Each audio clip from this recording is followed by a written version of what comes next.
But it was too late. Her gaze was locked on the compass face. Her own reflection appeared, a pale face, distorted by the curved surface. But then, the image trembled, melting like wax. In its place, another face appeared. A man, his skin pale, and swollen from the cold. His hair was caked with snow. And his eyes, God, his eyes, they weren't there anymore. Only two deep black sockets, like two gateways to hell.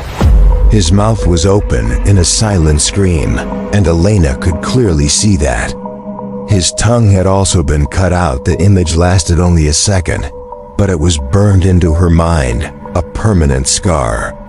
Elena screamed, a cry that was snatched away by the wind the moment it left her lips. She fell backward, frantically scrambling away on the snow, trying to escape the horrific vision. Dmitri, seeing her reaction, needed no further explanation. His face was white with fear. "It showed you," he whispered, his voice full of horror. "It showed you what it did." It was in that moment that the decision was made. Not by reason, not by fear. It was born from a deep, dark place in her soul. She couldn't leave it behind. She couldn't let this mystery slip away. She had to understand.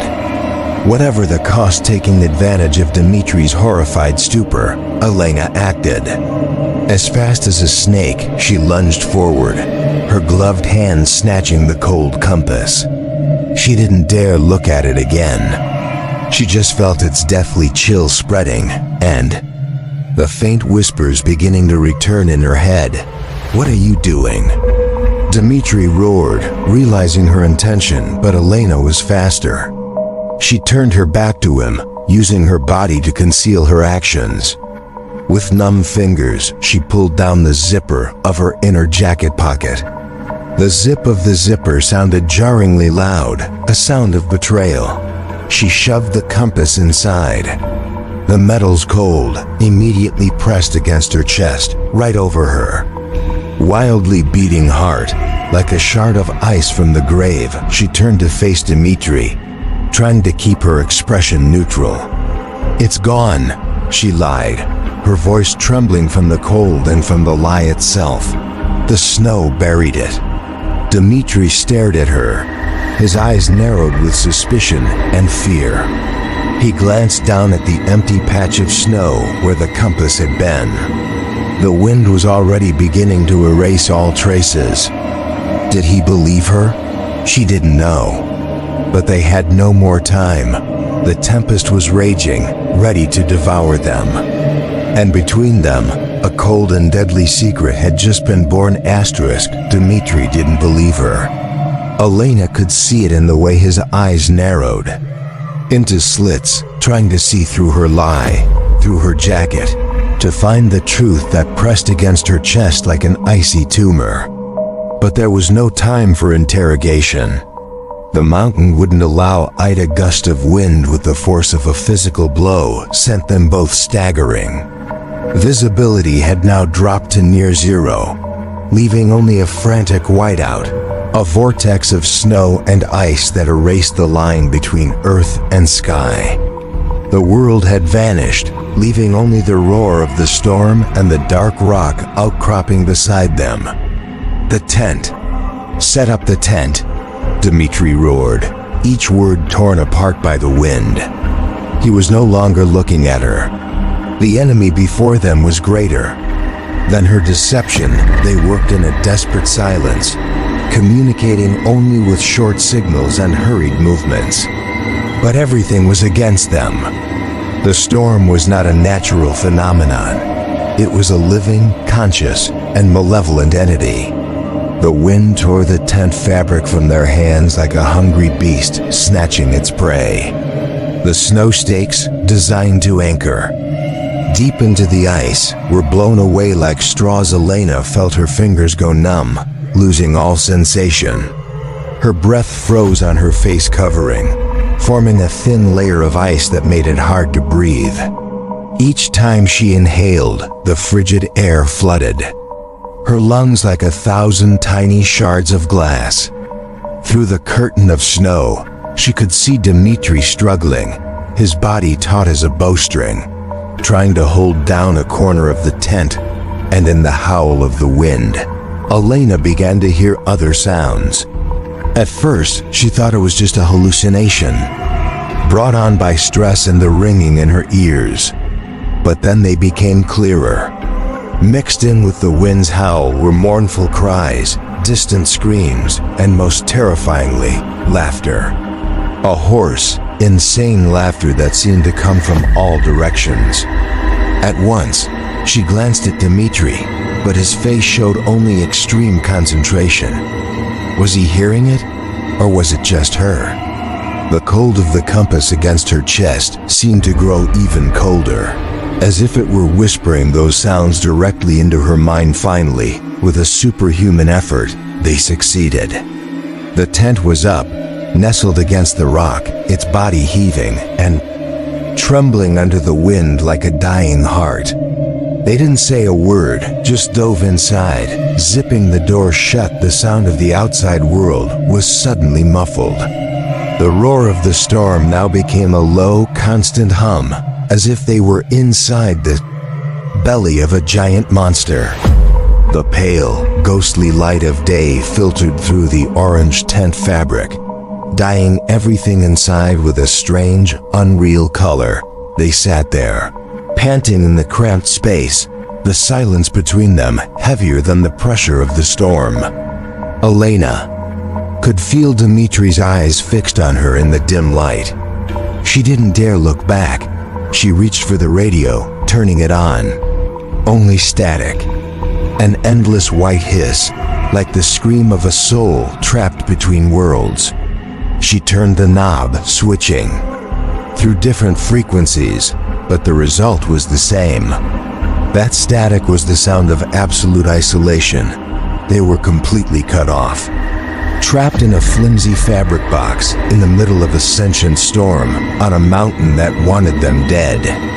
And in the darkness of the tent, Elena could feel the weight of the secret she carried, cold and deadly, beating in time with her own terrified heart. Time passed, measured not in minutes, but by the beats of her heart.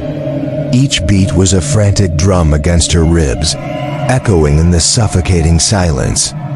Outside, the roar of the storm had softened, not into peace, but into a low, steady hum, like the breathing of a giant sleeping beast. The pale, ghostly light filtering through the tent fabric had died out, replaced by an almost absolute darkness. They sat opposite each other, two still shadows in the dark. Elena couldn't see Dmitri's face, but she could feel his gaze, a tangible presence in the cramped space. The silence between them was no longer one of suspicion. It was the silence of two cornered creatures, waiting together for the inevitable. The cold of the compass against her chest seemed to have a life of its own. It was no longer the passive cold of metal. It was spreading, an active, invasive cold, as if it were draining the warmth from her body, from her very soul. And then she heard it. At first, there was just a very faint sound, almost drowned out by the hum of the wind and the blood rushing in her ears. A crunch. Then silence. She held her breath, straining to listen. Perhaps it was just snow sliding off the rock outcropping. Crunch, crunch. It was back, clearer this time. It wasn't the sound of shifting snow. It had a rhythm. A slow, steady rhythm. It was the sound of footsteps. Elena felt the blood freeze in her veins. Not the footsteps of someone in boots. This sound was too light, too bare. It was the sound of bare feet walking on the rock-hard snow. Crunch. The sound wasn't coming from one direction. It was moving. It was circling the tent, round and round. Not one person, but many. Her scientific mind screamed, trying to find a logical explanation. An animal? A bear? No, bears don't walk in circles. And this sound was too human. A wave of absolute panic rose in her throat, but she swallowed it down. Turning it into a cold block of ice in her stomach, she slowly turned her head toward Dmitri. In the near total darkness, she could only make out his silhouette. He was sitting bolt upright, as still as a statue. He had heard it. Perhaps he had heard it even before she did. He slowly raised a finger to his lips, a silent, desperate command for absolute quiet. That gesture confirmed everything. This was not natural. The footsteps suddenly stopped. The silence returned, but this time it was 10 times more terrifying. It was the silence of waiting. The silence of a predator that has found its prey.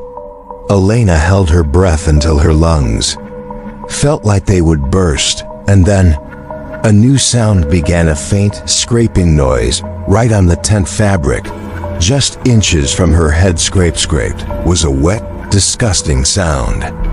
As if someone's fingernails, soft and rotted by the cold, were slowly, deliberately dragging across the thin fabric that separated them from the outside world. Elena flinched, pressing herself against the pile of gear behind her, trying to get away from the sound, but it seemed to be echoing directly inside her skull. The scraping stopped, and then a whisper right outside the fabric, so close she could feel the cold of it. A dry, cracked voice, like dead leaves, a voice that did not belong to the living. Cold. The word was spoken in Russian. A single word, containing the agony of a lifetime. The compass on Elena's chest suddenly became as cold as a block of ice from hell. That cold was not just an absence of heat. It was a presence, an icy entity sending invisible roots into her chest, spreading through her veins, seeking her heart. Elena gasped for air, but the breath she drew was just as cold and sharp, offering no life. The whisper outside had ceased, but the silence it left behind was even more terrifying. It was the silence of a predator holding its breath just before its strike. She didn't dare move. She didn't dare breathe. She could only sit there, feeling the deathly chill of the compass and the invisible gaze of Dmitri fixed on her in the dark. And then, a faint light began to glow from outside. It wasn't the light of dawn or the moon.